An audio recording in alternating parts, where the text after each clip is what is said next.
ਸਤਿ ਸ਼੍ਰੀ ਅਕਾਲ। ਤੁਸੀਂ ਵੇਖ ਰਹੇ ਹੋ ਟੀਵੀ ਪੰਜਾਬ ਤੇ ਮੈਂ ਹਾਂ ਤੁਹਾਡੇ ਨਾਲ ਇੰਦਰਪ੍ਰੀਤ ਕੌਰ ਸੰਗੀੜਾ। ਖਬਰਾਂ ਦੇ ਇਸ ਬੁਲੇਟਿਨ ਵਿੱਚ ਤੁਹਾਡਾ ਸਵਾਗਤ ਹੈ। ਸਭ ਤੋਂ ਪਹਿਲਾਂ ਨਜ਼ਰ ਮਾਰਦੇ ਹਾਂ ਹੈਡਲਾਈਨਸ ਤੇ। ਸਾਈਬਰ ਅਟੈਕ ਦਾ ਖਤਰਾ, ਕੈਨੇਡਾ ਨੂੰ ਮਿਲੀ ਚੇਤਾਵਨੀ। ਸ਼ਰਾਬ ਦੇ ਠੇਕਿਆਂ ਨੇ ਕੀਤੀ ਸਖਤੀ, ਹਟਾ ਦਿੱਤੀਆਂ ਰੂਸ ਦੀਆਂ ਚੀਜ਼ਾਂ। ਵਿਦਿਆਰਥੀਆਂ ਦਾ ਭਵਿੱਖ ਖਤਰੇ ਵਿੱਚ, ਵਿਦਿਆਰਥੀਆਂ ਲਈ ਹੋਵੇਗਾ ਪ੍ਰਦਰਸ਼ਨ। ਐਲਬਰਟਾ ਵੱਲੋਂ ਰਾਹਤ ਹਟ ਰਹੀਆਂ ਪਾਬੰਦੀਆਂ। ਟਰੱਕ ਨੂੰ ਲੱਗੀ ਅੱਗ, ਵਾਪਰਿਆ ਸੜਕ ਹਾਦਸਾ। ਡਾਕਟਰ ਟੀਮ ਦੀ ਚੇਤਾਵਨੀ, ਮੁੜ ਲੱਗ ਸਕਦੀ ਹੈ ਪਾਬੰਦੀ। ਸਾਈਬਰ ਅਟੈਕ ਦੇ ਸੰਬੰਧ ਵਿੱਚ ਕੈਨੇਡਾ ਨੂੰ ਚੇਤਾਵਨੀ ਮਿਲੀ ਹੈ। ਏਜੰਸੀ ਦਾ ਕਹਿਣਾ ਹੈ ਕਿ ਕੈਨੇਡਾ ਨੂੰ ਹੁਣ ਆਪਣੇ ਕੁਝ ਡਾਕੂਮੈਂਟਸ ਸਿਕਿਉਰ ਕਰ ਲੈਣੇ ਚਾਹੀਦੇ ਨੇ। ਇਹ ਜਿਹੜੀ ਚੇਤਾਵਨੀ ਹੈ ਉਹ ਸਾਈਬਰ ਅਟੈਕ ਨਾਲ ਜੁੜੀ ਹੋਈ ਦਿਖਾਈ ਗਈ। ਦੱਸ ਦਈਏ ਕਿ ਯੂਕਰੇਨ ਉੱਪਰ ਰਸ਼ੀਆ ਵੱਲੋਂ ਹਮਲਾ ਕੀਤਾ ਗਿਆ, ਜਿਸ ਦੌਰਾਨ ਏਜੰਸੀ ਵੱਲੋਂ ਹੁਣ ਕੈਨੇਡਾ ਨੂੰ ਚੇਤਾਵਨੀ ਦਿੱਤੀ ਗਈ। ਕੈਨੇਡੀਅਨ ਖੁਫੀਆ ਏਜੰਸੀਆਂ ਵੱਲੋਂ ਕੈਨੇਡੀਅਨ ਆਰਗੇਨਾਈਜੇਸ਼ਨ ਨੂੰ ਸਾਈਬਰ ਸੰਬੰਧੀ ਸਲਾਹ ਦਿੱਤੀ ਗਈ ਹੈ। ਕੈਨੇਡਾ ਦੀ ਖੁਫੀਆ ਏਜੰਸੀ ਦਾ ਕਹਿਣਾ ਹੈ ਕਿ ਕੈਨੇਡਾ ਦੇ ਆਰਗੇਨਾਈਜੇਸ਼ਨਸ ਨੂੰ ਆਪਣੀ ਸਾਈਬਰ ਸੁਰੱਖਿਆ ਮਜ਼ਬੂਤ ਕਰਨੀ ਚਾਹੀਦੀ ਹੈ। ਜੀ ਹਾਂ, ਯੂਕਰੇਨ ਉੱਪਰ ਜੋ ਰਸ਼ੀਆ ਵੱਲੋਂ ਹਮਲਾ ਕੀਤਾ ਗਿਆ, ਉਸ ਤੋਂ ਬਾਅਦ ਕੈਨੇਡਾ ਦੀ ਸਾਈਬਰ ਖੁਫੀਆ ਏਜੰਸੀ ਦੇ ਮਾਲਕ ਦੀਆਂ ਪਾਵਰ ਕੰਪਨੀਆਂ, ਬੈਂਕਾਂ ਅਤੇ ਕੈਨੇਡੀਅਨ ਇਕਨੋਮੀ ਨਾਲ ਜੁੜੇ ਹੋਏ ਅਹਿਮ ਅਦਾਰਿਆਂ ਨੂੰ ਰਸ਼ੀਆ ਆਧਾਰਿਤ ਸਾਈਬਰ ਖਤਰੇ ਬਾਰੇ ਆਪਣੀ ਸਾਈਬਰ ਸੁਰੱਖਿਆ ਨੂੰ ਮਜ਼ਬੂਤ ਕਰਨ ਦੀ ਚੇਤਾਵਨੀ ਦਿੱਤੀ ਗਈ ਹੈ। CSC ਨੇ ਇੱਕ ਬਿਆਨ ਵਿੱਚ ਕਿਹਾ ਕਿ ਰੂਸ ਵੱਲੋਂ ਯੂਕਰੇਨ ਵਿੱਚ ਜਾਰੀ ਫੌਜੀ ਕਾਰਵਾਈ ਦੇ ਮੱਦੇਨਜ਼ਰ ਕੈਨੇਡੀਅਨ ਆਰਗੇਨਾਈਜੇਸ਼ਨਸ ਨੂੰ ਆਪਣੀ ਆਨਲਾਈਨ ਸਾਈਬਰ ਸੁਰੱਖਿਆ ਨੂੰ ਮਜ਼ਬੂਤ ਕਰਨ ਲਈ ਤੁਰੰਤ ਕਾਰਵਾਈ ਕਰਨ ਦੀ ਸਿਫਾਰਿਸ਼ ਕੀਤੀ ਜਾਂਦੀ ਹੈ। ਏਜੰਸੀ ਦੇ ਐਸੋਸੀਏਟ ਚੀਫ ਦਾ ਕਹਿਣਾ ਹੈ ਕਿ ਅਹਿਮ ਨੈਟਵਰਕਸ ਨਾਲ, ਜਿਸ ਵਿੱਚ ਫਾਈਨਾਂਸ ਅਤੇ ਐਨਰਜੀ ਸੈਕਟਰ ਸ਼ਾਮਿਲ ਹਨ, ਇਹਨਾਂ ਨੂੰ ਨਿਸ਼ਾਨਾ ਬਣਾਇਆ ਜਾ ਸਕਦਾ ਹੈ, ਜਿਸ ਕਾਰਨ ਲਗਾਤਾਰ ਉਹਨਾਂ ਵੱਲੋਂ ਆਪਣੇ ਵਿਚਾਰ ਦੱਸੇ ਜਾ ਰਹੇ ਨੇ। ਏਜੰਸੀ ਦਾ ਕਹਿਣਾ ਹੈ ਕਿ ਯੂਕਰੇਨ ਅਤੇ ਇਸ ਦੇ ਨਾਲ ਹੋਣ ਵਾਲੀਆਂ ਘਟਨਾਵਾਂ ਨਾਲ ਸੰਬੰਧਿਤ ਕੈਨੇਡਾ ਸੰਗਠਨਾਂ ਲਈ ਫਿਲਹਾਲ ਕਿਸੇ ਖਤਰੇ ਤੋਂ ਉਹ ਜਾਣੂ ਨਹੀਂ, ਪਰ ਏਜੰਸੀ ਨੇ ਯੂਕਰੇਨ ਅਤੇ ਹੋਰ ਦੇਸ਼ਾਂ ਤੇ ਸਾਈਬਰ ਹਮਲਿਆਂ ਦੇ ਇਤਿਹਾਸ ਪੈਟਰਨ ਵੱਲ ਇਸ਼ਾਰਾ ਕੀਤਾ ਹੈ। ਦੱਸੀਏ ਕਿ ਇਸ ਸਮੇਂ ਰਸ਼ੀਆ ਵੱਲੋਂ ਯੂਕਰੇਨ ਉੱਪਰ ਹਮਲਾ ਕੀਤਾ ਗਿਆ ਹੈ। ਇੱਥੇ ਹਮਲੇ ਦੀਆਂ ਵੀਡੀਓ ਲਗਾਤਾਰ ਸੋਸ਼ਲ ਮੀਡੀਆ ਦੇ ਉੱਪਰ ਵੀ ਵਾਇਰਲ ਹੋ ਰਹੀਆਂ ਨੇ, ਜਿਸ ਵਿੱਚ ਵੇਖਿਆ ਜਾ ਸਕਦਾ ਹੈ ਕਿ ਕਿਵੇਂ ਲੋਕ ਆਪਣੀ ਜਾਨ ਬਚਾ ਕੇ ਭੱਜ ਰਹੇ ਨੇ। ਸ਼ਹਿਰਾਂ ਵਿੱਚ ਉੱਚੀ ਸਾਇਰਨ ਦੀਆਂ ਆਵਾਜ਼ਾਂ ਸੁਣਾਈ ਦੇ ਰਹੀਆਂ ਨੇ। ਹੁਣ ਯੂਕਰੇਨ ਦੇ ਆਮ ਲੋਕ ਵੀ ਆਪਣੀ ਲੜਾਈ ਲੜ ਰਹੇ ਨੇ। ਇਹਨਾਂ ਨੂੰ ਆਟੋਮੈਟਿਕ ਹਥਿਆਰ ਵੀ ਵੰਡੇ ਗਏ। ਲਗਾਤਾਰ ਯੂਕਰੇਨ ਦੇ ਰਾਸ਼ਟਰਪਤੀ ਆਪਣਾ ਪੱਖ ਸੋਸ਼ਲ ਮੀਡੀਆ ਰਾਹੀਂ ਰੱਖਦੇ ਹੋਏ ਦਿਖਾਈ ਦੇ ਰਹੇ ਨੇ ਤੇ ਉਹ ਖੁਦ ਵੀ ਇਸ ਸਮੇਂ ਜੰਗ ਦੀ ਮੈਦਾਨ ਵਿੱਚ ਉਤਰੇ ਹੋਏ ਨੇ। ਯੂਕਰੇਨ ਦੇ ਲੋਕਾਂ ਨੂੰ ਲਗਾਤਾਰ ਅਪੀਲ ਕੀਤੀ ਜਾ ਰਹੀ ਹੈ ਕਿ ਉਹ ਸਾਰੇ ਯੂਨਿਟੀ ਬਣਾ ਕੇ ਰੱਖਣ ਅਤੇ ਇਸ ਸਮੇਂ ਆਪਣੇ ਹੱਕਾਂ ਦੀ ਲੜਾਈ ਇਕੱਠੇ ਹੋ ਕੇ ਹੀ ਲੜੀ ਜਾਵੇ। ਦੱਸ ਦਈਏ ਕਿ ਲਗਾਤਾਰ ਰਸ਼ੀਆ ਦੀਆਂ ਫੌਜੀ ਟੁਕੜੀਆਂ ਯੂਕਰੇਨ ਵਿੱਚ ਦਾਖਲ ਹੋ ਰਹੀਆਂ ਨੇ। ਸ਼ਰਾਬ ਦੇ ਠੇਕਿਆਂ ਵੱਲੋਂ ਹੁਣ ਰਸ਼ੀਆ ਖਿਲਾਫ ਕਾਰਵਾਈ ਕੀਤੀ ਗਈ ਹੈ। ਜਿਹੜੀਆਂ ਰਸ਼ੀਆ ਦੀਆਂ ਬਣੀਆਂ ਹੋਈਆਂ ਚੀਜ਼ਾਂ ਨੇ, ਉਹਨਾਂ ਨੂੰ ਸਟੋਰਾਂ ਵੱਲੋਂ ਹਟਾਇਆ ਜਾ ਰਿਹਾ ਹੈ। ਵੱਖ-ਵੱਖ ਸੂਬਿਆਂ ਤੋਂ ਇਸ ਬਾਰੇ ਜਾਣਕਾਰੀ ਸਾਹਮਣੇ ਆਈ ਹੈ, ਜਿੱਥੇ ਕਾਰਵਾਈ ਕਰਦਿਆਂ ਸਟੋਰਾਂ ਤੋਂ ਰਸ਼ੀਆ ਦੀਆਂ ਬਣੀਆਂ ਚੀਜ਼ਾਂ ਨੂੰ ਹਟਾ ਦਿੱਤਾ ਗਿਆ ਹੈ। ਕੈਨੇਡਾ ਦੇ ਲਿਕਰ ਸਟੋਰਾਂ ਵੱਲੋਂ ਰਸ਼ੀਆ ਦੇ ਬਣੇ ਹੋਏ ਪ੍ਰੋਡਕਟਸ ਸੰਬੰਧੀ ਵੱਡਾ ਫੈਸਲਾ ਲਿਆ ਗਿਆ। ਇੱਥੇ ਹੁਣ ਰਸ਼ੀਅਨ ਪ੍ਰੋਡਕਟਸ ਨੂੰ ਹਟਾਇਆ ਜਾ ਰਿਹਾ ਹੈ। ਦਰਅਸਲ ਰਸ਼ੀਆ ਵੱਲੋਂ ਜੋ ਯੂਕਰੇਨ ਉੱਪਰ ਹਮਲਾ ਕੀਤਾ ਗਿਆ, ਉਸ ਤੋਂ ਬਾਅਦ ਕੈਨੇਡਾ ਦੇ ਲਿਕਰ ਸਟੋਰਸ ਵੱਲੋਂ ਇੱਕ ਕਦਮ ਚੁੱਕਿਆ ਗਿਆ। ਕੈਨੇਡਾ ਦੇ ਵੱਖ-ਵੱਖ ਸੂਬਿਆਂ ਵਿੱਚ ਇਸ ਸਮੇਂ ਜੋ ਕਰਾਊਨ ਲਿਕਰ ਸਟੋਰਸ ਨੇ, ਇਹਨਾਂ ਵੱਲੋਂ ਰਸ਼ੀਆ ਦੇ ਪ੍ਰੋਡਕਟਸ ਆਪਣੀਆਂ ਸ਼ੈਲਫਸ ਤੋਂ ਹਟਾ ਦਿੱਤੇ ਗਏ ਨੇ। ਇਸ ਬਾਰੇ ਨੋਵਾ ਸਕੋਸ਼ੀਆ ਲਿਕਰ ਕਾਰਪੋਰੇਸ਼ਨ ਦੀ ਸਪੋਕਸਵੂਮਨ ਵੱਲੋਂ ਜਾਣਕਾਰੀ ਸਾਂਝੀ ਕਰਦਿਆਂ ਦੱਸਿਆ ਗਿਆ ਕਿ ਉਹਨਾਂ ਵੱਲੋਂ ਇੱਕ ਕਦਮ ਚੁੱਕਿਆ ਗਿਆ ਹੈ, ਜਿਸ ਮੁਤਾਬਕ ਰਸ਼ੀਆ ਦੇ ਬਣੇ ਹੋਏ ਪ੍ਰੋਡਕਟਸ ਨੂੰ ਹਟਾ ਦਿੱਤਾ ਗਿਆ। ਉਹਨਾਂ ਦਾ ਕਹਿਣਾ ਹੈ ਕਿ ਸਟੋਰਸ ਵਿੱਚ ਰਸ਼ੀਆ ਦੇ ਬਣੇ ਹੋਏ 3 ਪ੍ਰੋਡਕਟਸ ਵੇਚੇ ਜਾਂਦੇ ਸਨ। ਸਟੋਰਾਂ ਤੋਂ ਇਲਾਵਾ ਇਹਨਾਂ ਪ੍ਰੋਡਕਟਸ ਨੂੰ ਵੈਬਸਾਈਟ ਤੋਂ ਵੀ ਹਟਾ ਦਿੱਤਾ ਗਿਆ ਹੈ। ਇਸ ਦੇ ਨਾਲ ਹੀ ਨਿਊ ਬਰਨਸਵਿਕ ਲਿਕਰ ਸਟੋਰਸ ਵੱਲੋਂ ਵੀ ਅਜਿਹਾ ਹੀ ਕਦਮ ਚੁੱਕਿਆ ਜਾ ਰਿਹਾ ਹੈ, ਜਿੱਥੇ ਐਲਕੂਲ ਐਨਬੀ ਲਿਕਰ ਸਟੋਰ ਦੀ ਸਪੋਕਸਵੂਮਨ ਵੱਲੋਂ ਜਾਣਕਾਰੀ ਸਾਂਝੀ ਕਰਦਿਆਂ ਦੱਸਿਆ ਗਿਆ। ਉਹਨਾਂ ਦਾ ਕਹਿਣਾ ਹੈ ਕਿ ਫਿਲਹਾਲ ਪੋਰਟਫੋਲੀਓ ਨੂੰ ਰਿਵਿਊ ਕੀਤਾ ਜਾ ਰਿਹਾ ਹੈ।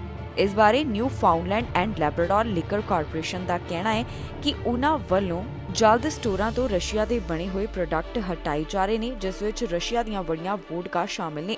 ਇਸ ਦੀ ਜਾਣਕਾਰੀ ਉਹਨਾਂ ਵੱਲੋਂ ਟਵਿੱਟਰ ਦੇ ਰਾਹੀਂ ਸਾਂਝੀ ਕੀਤੀ ਗਈ। ਇਸ ਤੋਂ ਇਲਾਵਾ ਸੂਬਿਆਂ ਦੇ ਕਰਾਊਨ ਲਿਕਰ ਸਟੋਰਸ ਵੱਲੋਂ ਵੀ ਅਜਿਹਾ ਹੀ ਕਦਮ ਚੁੱਕਿਆ ਜਾ ਰਿਹਾ ਹੈ। ਜ਼ਿਕਰਯੋਗ ਹੈ ਕਿ ਓਨਟਾਰੀਓ ਸਰਕਾਰ ਵੱਲੋਂ LCBO ਨੂੰ ਇਹ ਨਿਰਦੇਸ਼ ਦਿੱਤੇ ਗਏ ਸਨ ਕਿ ਇੱਥੇ ਰਸ਼ੀਆ ਦੇ ਬਣੇ ਹੋਏ ਪ੍ਰੋਡਕਟਸ ਨੂੰ ਹਟਾ ਦਿੱਤਾ ਜਾਵੇ। ਦਰਅਸਲ ਰਸ਼ੀਆ ਵੱਲੋਂ ਜੋ ਯੂਕਰੇਨ ਉੱਪਰ ਹਮਲਾ ਕੀਤਾ ਗਿਆ, ਇਹ ਇਸੇ ਦਾ ਜਵਾਬ ਦੇਣ ਦਾ ਇੱਕ ਤਰੀਕਾ ਹੈ। ਹਾਲ ਹੀ 'ਚ ਪ੍ਰਧਾਨ ਮੰਤਰੀ ਜਸਟਿਨ ਟਰੂਡੋ ਵੱਲੋਂ ਵੀ ਇਸ ਮਾਮਲੇ ਸੰਬੰਧੀ ਆਪਣੇ ਵਿਚਾਰ ਸਾਂਝੇ ਕੀਤੇ ਗਏ। ਉਹਨਾਂ ਵੱਲੋਂ ਰਸ਼ੀਆ ਦਾ ਕਦਮ ਗਲਤ ਦੱਸਿਆ ਗਿਆ। ਪ੍ਰਧਾਨ ਮੰਤਰੀ ਜਸਟਿਨ ਟਰੂਡੋ ਵੱਲੋਂ ਇਸ ਦੀ ਨਿੰਦਾ ਕੀਤੀ ਗਈ। NDP ਲੀਡਰ ਜਗਮੀਤ ਸਿੰਘ ਵੱਲੋਂ ਵੀ ਇਸ ਬਾਰੇ ਸੋਸ਼ਲ ਮੀਡੀਆ ਪਲੇਟਫਾਰਮ ਦੇ ਉੱਪਰ ਇੱਕ ਪੋਸਟ ਲਿਖਦਿਆਂ ਕਿਹਾ ਕਿ ਆਉਣ ਵਾਲੇ ਦਿਨਾਂ ਦੌਰਾਨ ਯੂਕਰੇਨ ਦੇ ਲੋਕਾਂ ਨੂੰ ਸਾਡੀ ਮਦਦ ਦੀ ਜ਼ਰੂਰਤ ਪੈਣ ਵਾਲੀ ਹੈ। ਬਾਕੀ ਲੀਡਰਸ ਵੀ ਲਗਾਤਾਰ ਇਸ ਮਾਮਲੇ ਸੰਬੰਧੀ ਆਪਣੇ ਵਿਚਾਰ ਸਾਂਝੇ ਕਰ ਰਹੇ ਨੇ ਤੇ ਹਰ ਕਿਸੇ ਵੱਲੋਂ ਇਹੀ ਕਿਹਾ ਜਾ ਰਿਹਾ ਹੈ ਕਿ ਇਸ ਲੜਾਈ ਨੂੰ ਖਤਮ ਕੀਤਾ ਜਾਣਾ ਚਾਹੀਦਾ ਹੈ। ਮੌਂਟਰੀਅਲ ਦੇ 3 ਕਾਲਜ ਬੰਦ ਹੋਣ ਨਾਲ ਕਈ ਵਿਦਿਆਰਥੀਆਂ ਦਾ ਭਵਿੱਖ ਖਤਰੇ ਵਿੱਚ ਹੈ। ਬਹੁਤੇ ਵਿਦਿਆਰਥੀਆਂ ਵੱਲੋਂ ਫੀਸ ਤਾਰ ਦਿੱਤੀ ਗਈ ਸੀ, ਪਰ ਹੁਣ ਇਹ ਕਾਲਜ ਬੰਦ ਹੋ ਗਏ ਨੇ ਤੇ ਮੰਗ ਕੀਤੀ ਜਾ ਰਹੀ ਹੈ ਕਿ ਇਹਨਾਂ ਅੰਤਰਰਾਸ਼ਟਰੀ ਵਿਦਿਆਰਥੀਆਂ ਨੂੰ ਇਨਸਾਫ ਮਿਲ ਸਕੇ। ਪਹਿਲਾਂ ਵੀ ਇਸ ਤਰ੍ਹਾਂ ਦੇ ਕਈ ਪ੍ਰਦਰਸ਼ਨ ਹੋਏ ਨੇ ਤੇ ਇੱਕ ਵਾਰ ਫਿਰ ਤੋਂ ਇਹਨਾਂ ਅੰਤਰਰਾਸ਼ਟਰੀ ਵਿਦਿਆਰਥੀਆਂ ਦੇ ਲਈ ਆਵਾਜ਼ ਚੁੱਕੀ ਜਾਵੇਗੀ। ਕਿਹੜੀ ਥਾਂ ਦੇ ਉੱਪਰ ਇਹ ਪ੍ਰੋਟੈਸਟ ਹੋਵੇਗਾ, ਜਾਣੋ ਸਾਰੀ ਜਾਣਕਾਰੀ ਇਸ ਖਬਰ ਰਾਹੀਂ। ਕੈਨੇਡਾ ਵਿੱਚ ਇੱਕ ਵਾਰ ਫਿਰ ਤੋਂ ਅੰਤਰਰਾਸ਼ਟਰੀ ਵਿਦਿਆਰਥੀਆਂ ਲਈ ਆਵਾਜ਼ ਬੁਲੰਦ ਕੀਤੀ ਜਾਵੇਗੀ। ਇਹਨਾਂ ਵਿਦਿਆਰਥੀਆਂ ਦੇ ਹੱਕ ਵਿੱਚ 27 ਫਰਵਰੀ 2022 ਨੂੰ ਪ੍ਰਦਰਸ਼ਨ ਕੀਤਾ ਜਾਵੇਗਾ, ਜਿਸ ਵਾਸਤੇ ਦੁਪਹਿਰ 12 ਵਜੇ ਦਾ ਸਮਾਂ ਤੈਅ ਕੀਤਾ ਗਿਆ ਹੈ। ਇਹ ਪ੍ਰਦਰਸ਼ਨ ਮੌਂਟਰੀਅਲ ਵਿੱਚ ਹੋਣ ਜਾ ਰਿਹਾ ਹੈ। ਦੱਸ ਦਈਏ ਕਿ ਕੈਨੇਡਾ ਦੇ ਸ਼ਹਿਰ ਮੌਂਟਰੀਅਲ ਦੇ 3 ਕਾਲਜ ਬੰਦ ਹੋਣ ਕਾਰਨ ਭਾਰਤ ਅਤੇ ਕੈਨੇਡਾ ਦੇ ਕਈ ਵਿਦਿਆਰਥੀ ਲਗਾਤਾਰ ਸੰਘਰਸ਼ ਕਰ ਰਹੇ ਹਨ। ਇਹਨਾਂ ਵਿਦਿਆਰਥੀਆਂ ਵੱਲੋਂ ਕਾਲਜਾਂ ਦੀ ਫੀਸ ਭਰ ਦਿੱਤੀ ਗਈ ਸੀ, ਕਿਉਂਕਿ ਕਾਲਜ ਹੁਣ ਬੰਦ ਹੋ ਗਏ ਨੇ ਤੇ ਵਿਦਿਆਰਥੀਆਂ ਦਾ ਭਵਿੱਖ ਖਤਰੇ ਵਿੱਚ ਹੈ।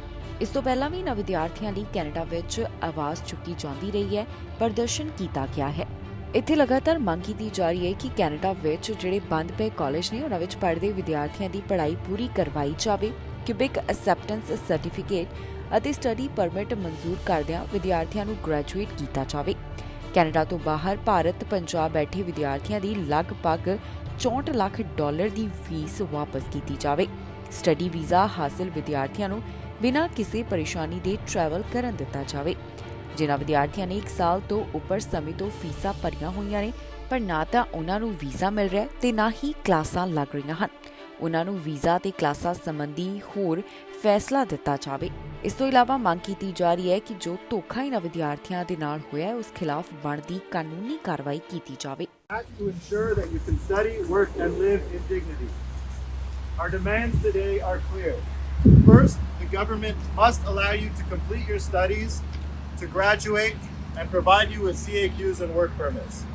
Second, you must receive full refund for the tuition fees, recruitment fees, and processing fees for everyone who was affected. Third, allow students who have begun their studies to travel to and from India and Canada without any hassle.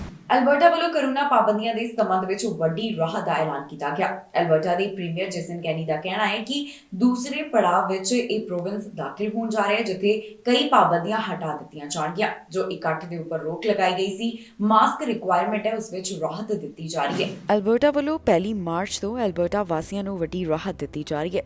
ਇੱਥੇ corona virus ਕਾਰਨ ਜਿਹੜੀਆਂ ਪਾਬੰਦੀਆਂ ਲਗਾਈਆਂ ਗਈਆਂ ਉਹਨਾਂ ਵਿੱਚੋਂ ਲਗਭਗ ਸਾਰੀਆਂ ਪਾਬੰਦੀਆਂ ਹਟਾਈਆਂ ਜਾ ਰਹੀਆਂ ਨੇ, ਜਿਸ ਵਿੱਚ ਇਕੱਠ ਮਾਸਕਿੰਗ ਰੂਲ ਵੀ ਸ਼ਾਮਿਲ ਹੈ। ਪ੍ਰੀਮੀਅਰ ਜੇਸਨ ਕੈਨੀ ਵੱਲੋਂ ਐਲਾਨ ਕਰਦਿਆਂ ਦੱਸਿਆ ਗਿਆ ਕਿ ਅਲਬਰਟਾ ਹੁਣ ਰੀਓਪਨਿੰਗ ਦੇ ਦੂਸਰੇ ਪੜਾਅ ਵਿੱਚ ਪ੍ਰਵੇਸ਼ ਕਰਨ ਜਾ ਰਿਹਾ ਹੈ, ਜਿੱਥੇ ਕਈ ਥਾਵਾਂ ਤੇ ਹੁਣ ਢਿੱਲ ਦਿੱਤੀ ਜਾਵੇਗੀ। ਸੂਬੇ ਵਿੱਚ ਜੋ mask requirement, indoor outdoor social gathering limit, work from home requirement, capacity limit ਲਗਾਈ ਗਈ ਹੈ, ਇਸ ਵਿੱਚ ਹੁਣ ਢਿੱਲ ਦਿੱਤੀ ਜਾ ਰਹੀ ਹੈ। ਦੱਸ ਦਈਏ ਕਿ 8 ਫਰਵਰੀ ਨੂੰ ਅਲਬਰਟਾ ਵੱਲੋਂ ਆਪਣੇ ਰੀਓਪਨਿੰਗ ਪਲਾਨ ਨੂੰ ਸਾਂਝਾ ਕੀਤਾ ਗਿਆ, ਜਿਸ ਵਿੱਚ ਦੱਸਿਆ ਗਿਆ ਸੀ ਕਿ 3 ਪੜਾਅ ਦੇ ਤਹਿਤ ਪਾਬੰਦੀਆਂ ਹਟਾਈਆਂ ਜਾਣਗੀਆਂ। ਪਿਛਲੇ ਸੋਮਵਾਰ ਪ੍ਰੀਮੀਅਰ ਜੇਸਨ ਕੈਨੀ ਵੱਲੋਂ ਟਵੀਟ ਕਰਕੇ ਜਾਣਕਾਰੀ ਸਾਂਝੀ ਕੀਤੀ ਗਈ ਸੀ ਕਿ ਉਹਨਾਂ ਵੱਲੋਂ ਜਲਦ ਹੀ ਰੀਓਪਨਿੰਗ ਦਾ ਦੂਸਰਾ ਪੜਾਅ ਸਾਂਝਾ ਕੀਤਾ ਜਾਵੇਗਾ। ਜ਼ਿਕਰਯੋਗ ਹੈ ਕਿ ਮਾਰਚ 2020 ਤੋਂ ਹੀ ਕੈਨੇਡਾ ਵੱਲੋਂ ਕਰੋਨਾ ਵਾਇਰਸ ਕਾਰਨ ਪਾਬੰਦੀਆਂ ਲਗਾਈਆਂ ਗਈਆਂ। ਵੱਖ-ਵੱਖ ਸੂਬਿਆਂ ਵੱਲੋਂ ਸਖਤੀ ਕੀਤੀ ਗਈ, ਪਰ ਜਿਵੇਂ ਕੈਨੇਡਾ ਵਿੱਚ ਹਾਲਾਤ ਸੁਧਰਦੇ ਹੋਏ ਦਿਖਾਈ ਦਿੱਤੇ ਤਾਂ ਪ੍ਰੋਵਿੰਸਸ ਵੱਲੋਂ ਢਿੱਲ ਦੇਣ ਦੀ ਸ਼ੁਰੂਆਤ ਕਰ ਦਿੱਤੀ ਗਈ। ਪਰ ਜਿਵੇਂ ਕਰੋਨਾ ਵਾਇਰਸ ਦਾ ਨਵਾਂ ਵੇਰੀਐਂਟ ਓਮਿਕਰੌਨ ਵੇਰੀਐਂਟ ਸਾਹਮਣੇ ਆਇਆ, ਇਸ ਦਾ ਫੈਲਾਅ ਹੋਇਆ ਤਾਂ ਸੂਬਿਆਂ ਵੱਲੋਂ ਮੁੜ ਤੋਂ ਸਖਤੀ ਕਰ ਦਿੱਤੀ ਗਈ। ਬਹੁਤ ਸਾਰੇ ਅਦਾਰੇ ਅਜਿਹੇ ਸਨ ਜਿਨ੍ਹਾਂ ਨੂੰ ਮੁੜ ਤੋਂ ਬੰਦ ਕਰਨ ਦੇ ਹੁਕਮ ਦੇ ਦਿੱਤੇ ਗਏ। ਪਰ ਹੁਣ ਕਿਉਂਕਿ ਓਮਿਕਰੌਨ ਵੇਰੀਐਂਟ ਦੀ ਪੀਕ ਲੰਘ ਚੁੱਕੀ ਹੈ ਤੇ ਹਾਲਾਤ ਪਹਿਲਾਂ ਦੇ ਮੁਕਾਬਲੇ ਸੁਧਰਦੇ ਹੋਏ ਦਿਖਾਈ ਦੇ ਰਹੇ ਨੇ, ਤਾਂ ਅਲਬਰਟਾ ਤੋਂ ਇਲਾਵਾ ਬਾਕੀ ਸੂਬਿਆਂ ਵੱਲੋਂ ਵੀ ਪਾਬੰਦੀਆਂ ਹਟਾਉਣ ਬਾਰੇ ਐਲਾਨ ਕਰ ਦਿੱਤਾ ਗਿਆ ਹੈ। ਹੁਣ ਕਈ ਦੇਸ਼ਾਂ ਵੱਲੋਂ ਤਾਂ ਜ਼ਿਆਦਾਤਰ ਪਾਬੰਦੀਆਂ ਹਟਾ ਹੀ ਦਿੱਤੀਆਂ ਗਈਆਂ ਨੇ, ਕਿਉਂਕਿ ਕਈ ਦੇਸ਼ ਕਹਿ ਰਹੇ ਨੇ ਕਿ ਹੁਣ ਵਾਇਰਸ ਨਾਲ ਰਹਿਣਾ ਸਿੱਖ ਲਵੋ। ਹਾਈਵੇ 401 ਦੇ ਉੱਪਰ ਹਾਦਸਾ ਵਾਪਰਿਆ, ਜਿੱਥੇ ਟਰੱਕ ਨੂੰ ਅੱਗ ਲੱਗ ਗਈ।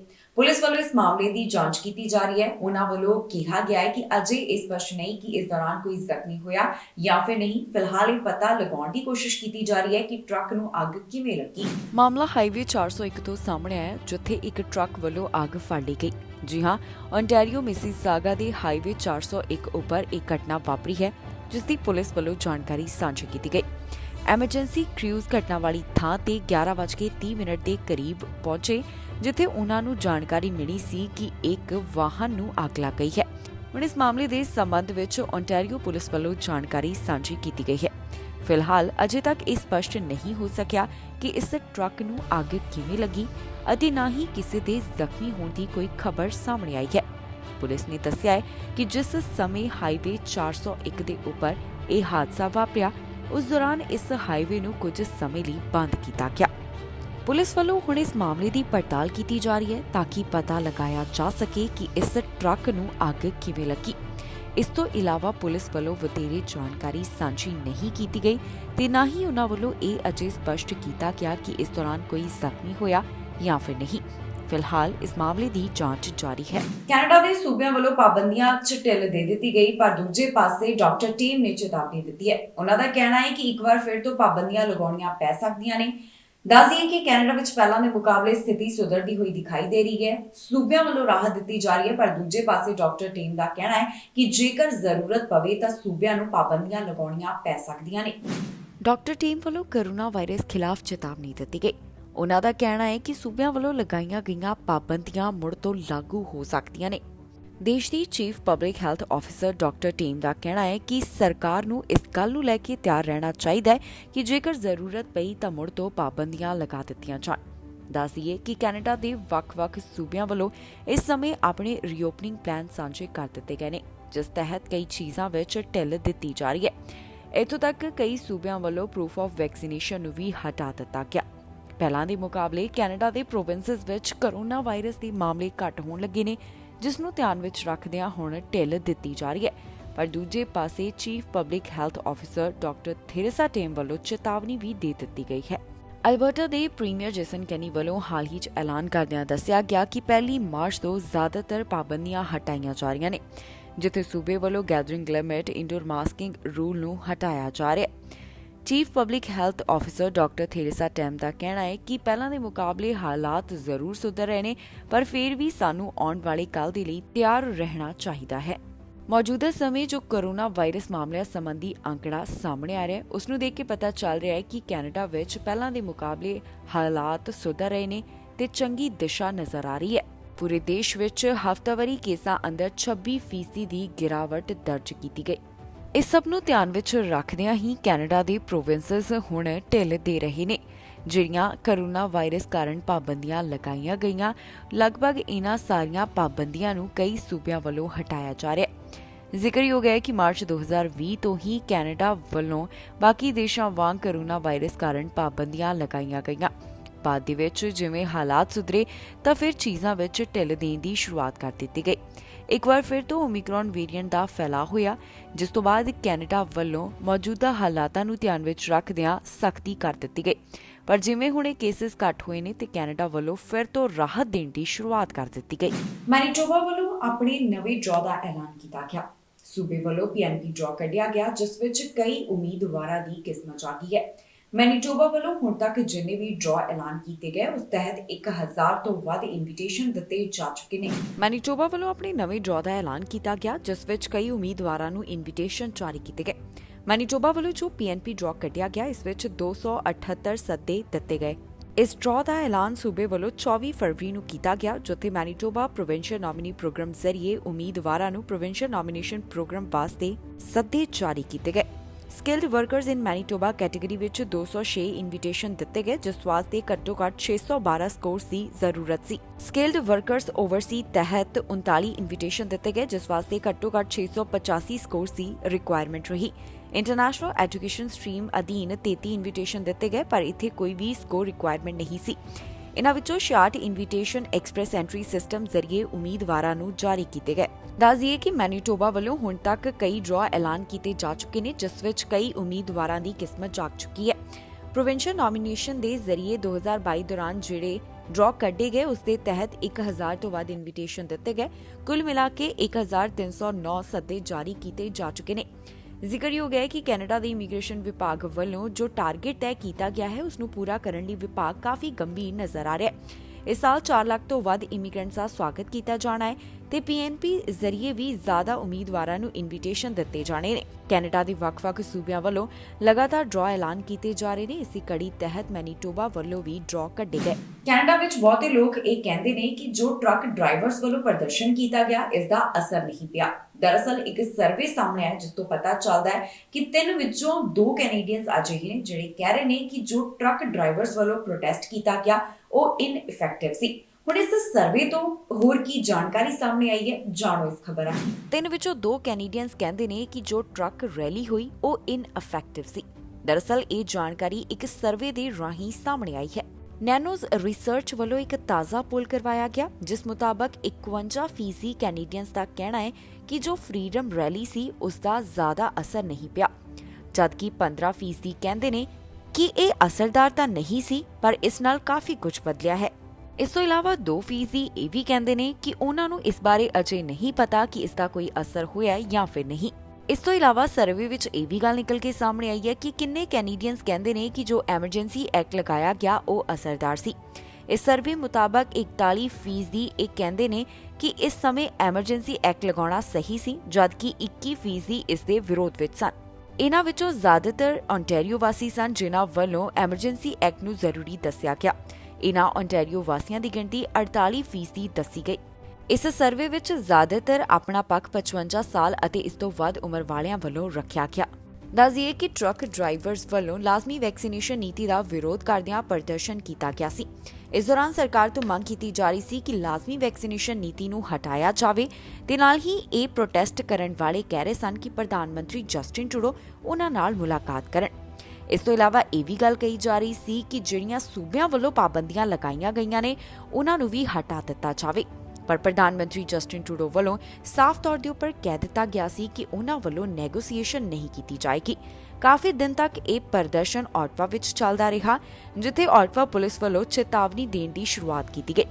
ਬਾਅਦ ਦੇ ਵਿੱਚ ਜਦੋਂ ਇੱਥੋਂ ਪ੍ਰਦਰਸ਼ਨਕਾਰੀ ਨਹੀਂ ਹਟੇ ਤਾਂ ਫਿਰ ਆਟਵਾ ਪੁਲਿਸ ਵੱਲੋਂ ਸਖਤੀ ਦਿਖਾਈ ਗਈ। ਉਹਨਾਂ ਵੱਲੋਂ ਕਈਆਂ ਨੂੰ ਗ੍ਰਿਫਤਾਰ ਕੀਤਾ ਗਿਆ ਅਤੇ ਕਈਆਂ ਦੇ ਉੱਪਰ ਚਾਰਜ ਲਗਾਏ ਗਏ। ਹੁਣ ਇਸ ਪ੍ਰਦਰਸ਼ਨ ਨੂੰ ਖਤਮ ਕਰ ਦਿੱਤਾ ਗਿਆ ਹੈ, ਪਰ ਦੂਜੇ ਪਾਸੇ ਇਹ ਵੀ ਖਬਰਾਂ ਸਾਹਮਣੇ ਆ ਰਹੀਆਂ ਨੇ ਕਿ ਹੁਣ ਅਮਰੀਕਾ ਵਿੱਚ ਵੀ ਇਸ ਤਰ੍ਹਾਂ ਦਾ ਪ੍ਰਦਰਸ਼ਨ ਹੋ ਸਕਦਾ ਹੈ, ਕਿਉਂਕਿ ਕਈ ਟਰੱਕ ਡਰਾਈਵਰਸ ਵਾਸ਼ਿੰਗਟਨ ਦੇ ਵਿੱਚ ਪਹੁੰਚ ਰਹੇ ਨੇ ਤੇ ਉਹਨਾਂ ਦੀ ਮੰਗ ਹੈ ਕਿ ਕੋਵਿਡ-19 ਕਾਰਨ ਜੋ ਪਾਬੰਦੀਆਂ ਲਗਾਈਆਂ ਗਈਆਂ ਉਹਨਾਂ ਨੂੰ ਹਟਾਇਆ ਜਾਵੇ। ਬਾਈਡਨ ਵੱਲੋਂ ਜਿਨ੍ਹਾਂ ਨੂੰ ਨੋਮੀਨੇਟ ਕੀਤਾ ਗਿਆ ਉਸ ਬਾਰੇ ਕਮਲਾ ਹੈਰਿਸ ਵੱਲੋਂ ਜਾਣਕਾਰੀ ਦਿੱਤੀ ਗਈ। ਅਮਰੀਕਾ ਦੀ ਵਾਈਸ ਪ੍ਰੈਜ਼ੀਡੈਂਟ ਕਮਲਾ ਹੈਰਿਸ ਵੱਲੋਂ ਸੋਸ਼ਲ ਮੀਡੀਆ ਪਲੇਟਫਾਰਮ ਉੱਪਰ ਇੱਕ ਵੀਡੀਓ ਸਾਂਝੀ ਕੀਤੀ ਗਈ ਹੈ। ਅਮਰੀਕਾ ਦੇ ਰਾਸ਼ਟਰਪਤੀ ਜੋ ਬਾਈਡਨ ਵੱਲੋਂ ਜੱਜ ਜੈਕਸਨ ਨੂੰ ਨੋਮੀਨੇਟ ਕੀਤਾ ਗਿਆ।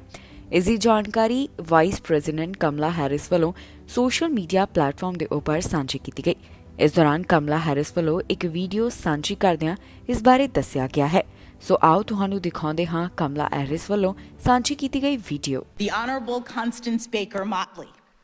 We were born exactly 49 years to the day apart. Today, I proudly stand on Judge Motley's shoulders, sharing not only her birthday, but also her steadfast and courageous commitment to equal justice under law. Judge Motley's life and career has been a true inspiration to me as I have pursued this professional path. And if I am fortunate enough to be confirmed as the next Associate Justice of the Supreme Court of the United States, I can only hope that my life and career, my love of this country and the Constitution, and my commitment to upholding the rule of law and the sacred principles upon which this great nation was founded will inspire future generations. ਰੂਸ ਖਿਲਾਫ UK ਵੱਲੋਂ ਕਾਰਵਾਈ ਕੀਤੀ ਗਈ, ਜਿੱਥੇ basketball team ਦੇ visas ਰੱਦ ਕਰ ਦਿੱਤੇ ਗਏ। ਦਰਅਸਲ ਜੋ ਰਸ਼ੀਆ ਵੱਲੋਂ ਯੂਕਰੇਨ ਉੱਪਰ ਹਮਲਾ ਕੀਤਾ ਗਿਆ ਇਹ ਉਸੇ ਦਾ ਜਵਾਬ ਹੈ।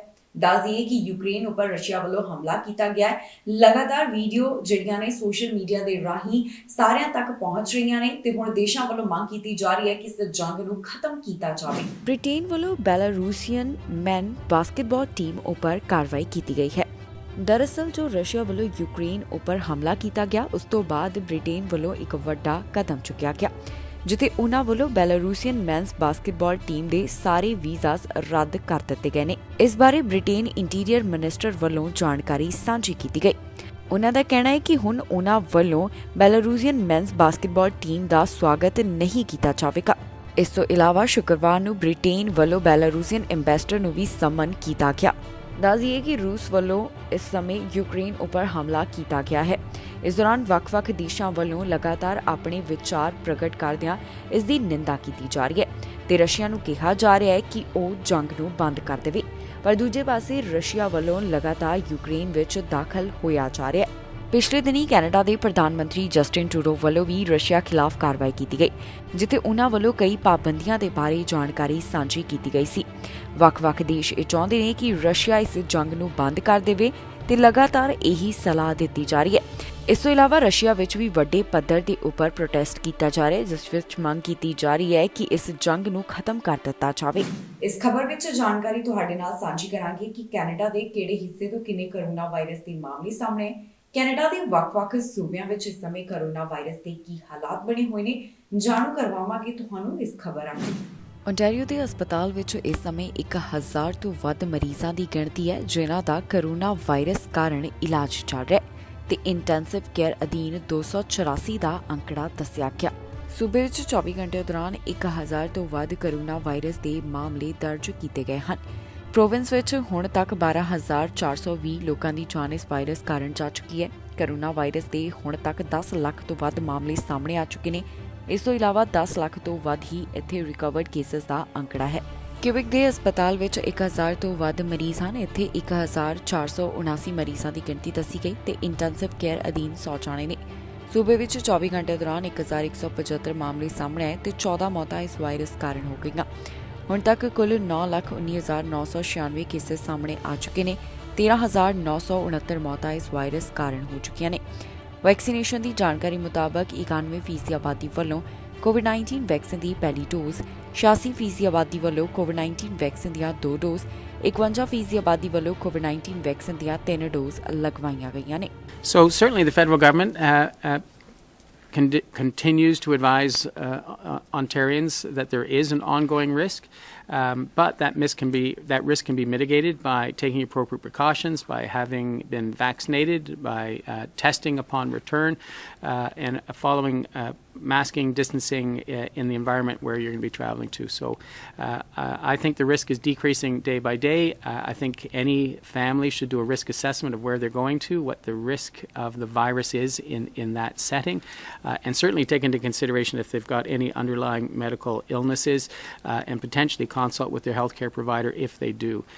But otherwise, the risk has been decreasing week by week across North America, and I would encourage Ontarians, if they've taken advantage of immunization and follow the basic principles, to enjoy March break as best they can. ਇਸ ਦੇ ਨਾਲ ਹੀ ਜਾਂਦੇ ਇੱਕ ਵਾਰ ਫਿਰ ਤੋਂ ਨਜ਼ਰ ਮਾਰਦੇ ਹਾਂ ਹੈਡਲਾਈਨਸ ਤੇ। ਸਾਈਬਰ ਅਟੈਕ ਦਾ ਖਤਰਾ, ਕੈਨੇਡਾ ਨੂੰ ਮਿਲੀ ਚੇਤਾਵਨੀ। ਸ਼ਰਾਬ ਦੇ ਠੇਕਿਆਂ ਨੇ ਕੀਤੀ ਸਖਤੀ, ਹਟਾ ਦਿੱਤੀਆਂ ਰੂਸ ਦੀਆਂ ਚੀਜ਼ਾਂ। ਵਿਦਿਆਰਥੀਆਂ ਦਾ ਭਵਿੱਖ ਖਤਰੇ ਵਿੱਚ, ਵਿਦਿਆਰਥੀਆਂ ਲਈ ਹੋਵੇਗਾ ਪ੍ਰਦਰਸ਼ਨ। ਐਲਬਰਟਾ ਵੱਲੋਂ ਰਾਹਤ, ਹਟ ਰਹੀਆਂ ਪਾਬੰਦੀਆਂ। ਟਰੱਕ ਨੂੰ ਲੱਗੀ ਅੱਗ, ਵਾਪਰਿਆ ਸੜਕ ਹਾਦਸਾ। ਡਾਕਟਰ ਟੀਮ ਦੀ ਚੇਤਾਵਨੀ, ਮੁੜ ਲੱਗ ਸਕਦੀ ਹੈ ਪਾਬੰਦੀ। ਖਬਰਾਂ ਦੇ ਇਸ ਬੁਲੇਟਿਨ ਵਿੱਚ ਇੰਨਾ ਹੀ। ਫਿਲਹਾਲ ਮੈਨੂੰ ਇੰਦਰਪ੍ਰੀਤ ਕੌਰ ਸੰਗੇੜਾ ਨੂੰ ਦਿਓ ਇਜਾਜ਼ਤ ਤੇ ਤੁਸੀਂ ਵੇਖਦੇ ਰਹੋ ਟੀਵੀ ਪੰਜਾਬ।